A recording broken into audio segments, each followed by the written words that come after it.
Welcome back, everyone. Today we're looking at the tallest building in Europe. Now, this is quite a surprise to plenty of people, but today we hope to explain why it shouldn't be any surprise. The tallest building officially in Europe is in St. Petersburg. The building completes its height at over 462 meters. Now, in terms of comparison, it's about half the height of the Burj Khalifa, which is the tallest building in the world. It is double the height of the tallest skyscraper in Italy. This is Russia's skyscraper, the tallest skyscraper in Europe, the tallest skyscraper in Russia. The skyscraper is known as Lakhta. At least that's how I believe you pronounce it. Now, in the north of the city, it is currently the 16th in the world's ranking of tallest skyscrapers, which is quite impressive. This building is 16th in the world of tallest skyscrapers. Now, if you know anything to get on top of that, if you know anything to get on that list of the top 20, that is quite impressive. So the construction of the Colossus started in October 2012, and the work was completed in January 2018, beating the height record that has just been set in October 2017 by the Vostok Tower in Moscow, which we will see further on these ranking, and it was designed by RMJM. The building was to become the new headquarters of Gazprom energy company. There are several interesting technical features about the Lakhta Centre, apart from the height, of course. For example, the building receives LEED Platinum certification. This is for its energy efficiency rating, and it beats the records for the largest continuous concrete pour. Now, this is quite a surprise to myself at the time when I found this out. During the construction of this building, it encapsulates the largest continuous concrete pour. This is even more than the Burj Khalifa, which is quite a surprise, to be honest, because if you know anything about building skyscrapers in the desert, it is that it's very difficult. In order for you to build a successful skyscraper in the desert, or at least in the UAE desert, that is that you have to create almost like a mountain upside and down, a mountain beneath the ground. You have to solidify the ground beneath the skyscraper. This is to avoid any instability, to future-proof the building, because a sandy and a desert environment can be very unpredictable. It's not a very strong platform to build on. Due to that, you have to build a strong platform in order to build skyscrapers. So Dubai has been known for pouring just a crazy amount of concrete beneath their skyscraper to keep them upheld. For a lot of European nations, for a lot of American states, this is uncommon. They tend to build skyscrapers on more concrete environment that is already somewhat stabled. But what if you get the perfect land and you don't have a perfectly stable environment? You have to stabilize it. You have to drill huge concrete holes in the ground, hundreds of them, and fill them with cement. And that is one of the most known ways to solidify the ground beneath the skyscraper. Now, it should also be pointed out that the facade of the tower is also the largest cold bent glass facade in the world, consisting of cold bent glass panels anchored to a curved aluminum frame with a total surface area of 100,000 square meters. This was also one of the second surprises that I found out, was that it had the largest cold bent glass facade. Another thing to note about this skyscraper is its design, on the exterior at least. This skyscraper, like many modern skyscrapers, are designed with wind-resistant ability in its design idea and philosophy. So you might have noticed the sharp edges. You might have noticed how the size of the skyscraper changes from the bottom all the way up to the top.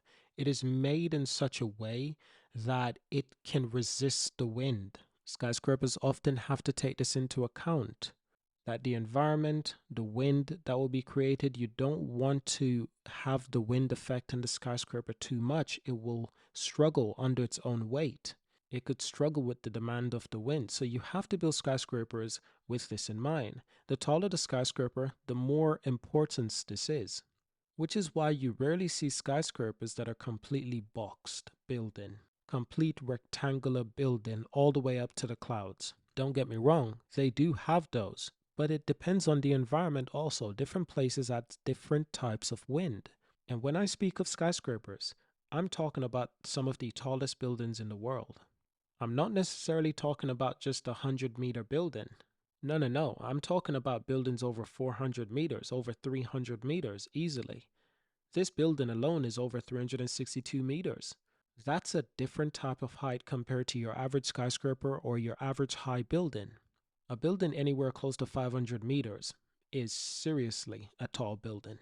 And the unique thing about this building in particular is that it doesn't actually look that tall. And I believe one of the reasons why it is because there's no other skyscrapers in its close vicinity. This skyscraper is actually built on the coast of its city. It is actually built far away from any other skyscraper, which is again quite remarkable in itself. So this building, the spire, it does have a 90 degrees twist from the foundation. This twist is actually there to help it with wind resistancy, making it the most extreme twist on a tower after the mega tall Shanghai Tower 120-degree twist. Now, for an example, this is that building in question. This is an iconic, a truly iconic skyscraper. But once again, it's far from a complete rectangular. Once again, designing this building, they've taken into consideration just how tall the building will be and just how uniquely it will have to be towards wind resistancy. So when you build a building with this sort of twist and bend, the wind sort of wraps around it. The wind sort of encapsulates it rather than completely fights it, the building. The wind is not there to fight the skyscraper. The skyscraper is there to just simply be at its calmest. It's not there to be troubled by the wind. And often skyscrapers that have unusual designs, they do take this in mind.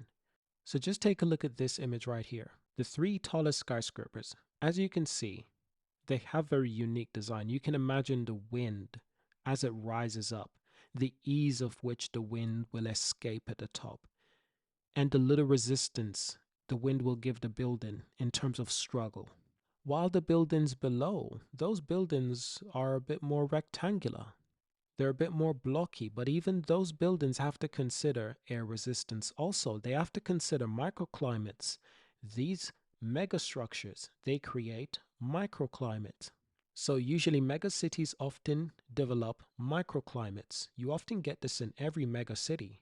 New York, some places in London, some places in Chicago, some places all over the world, Hong Kong, Singapore, that have mega tall skyscrapers. Poland is known for having some skyscrapers as well. You get these. So in order for buildings to be approved by the officials, the buildings have to be made with the city in mind. Different cities experience microclimates very differently. There goes, it has to be built with that particular city in mind. So this building in Shanghai is probably a unique design to its environment, but you put that in New York, surrounded by skyscrapers just as tall, and it's probably not that impressive because it probably doesn't need this spiral design anymore because of the wind resistance of the other structures protecting it. But in a city like Shanghai, where it's a little bit more exposed because it's the tallest that there is, well, you can imagine the microclimates that it might create. So imagine how they have to design this thing to make sure that the microclimate doesn't affect the city in any major way. So you can clearly tell there's a lot that goes into the design and manufacturing of these gigantic structures. They're quite unique in itself. So that is it for today. Hope you've enjoyed this video. Thank you for watching. Subscribe to see more. Leave a comment. And remember to subscribe to our newsletter. There's a link in the description below.